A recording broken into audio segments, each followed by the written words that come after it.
Welcome back and thanks for joining us. I'm Patrick Gilchrist in for Alex Johnson, and it's time for the Middle of the Bench Sports Report covering all the action from around the interior.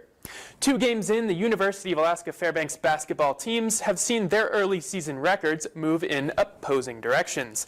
After an overtime loss to Chaminade on Friday, the men's team dropped to 0-2 Saturday at the hands of Hawaii Pacific.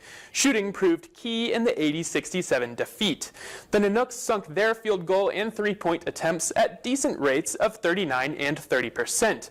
But the Sharks cruised to the 13-point victory on the back of 46% shooting from the field and 53% from behind the arc, nearly sinking their three-point attempts at the same rate as free throws. Meanwhile, the women's squad has tallied 2 in the win column down in California at the Bill Holtz Warrior Classic. They beat out Cal Poly Humboldt 83-75 in California on Friday to start the season on the right foot. Junior forward Kayla Johnson chipped in with a game-leading 21 points, and the Nanooks also earned the edge in the turnover battle, an area they struggled with last season.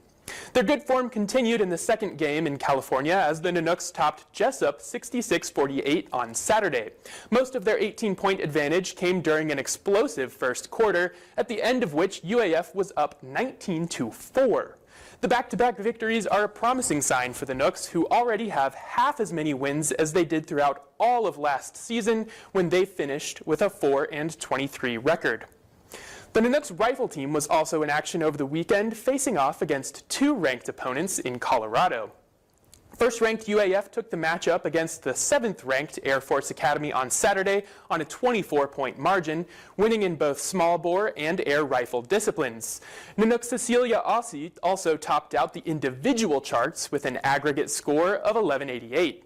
That brought the Nanooks to 3-0 on the season, but their undefeated record could not outlast the match against 5th-ranked Texas Christian University on Sunday. The Nooks fell 11 points shy of TCU on the day. Aussie maintained her first-place status in the individual standings, but the Nooks came up short in both small bore and air rifle to earn their first loss of the season. And that'll do it for the Middle of the Bench Sports Report tonight. Thank you so much for tuning in, everyone, but don't go anywhere. We'll have your full weather forecast after the break, and we'll see you tomorrow with more sports.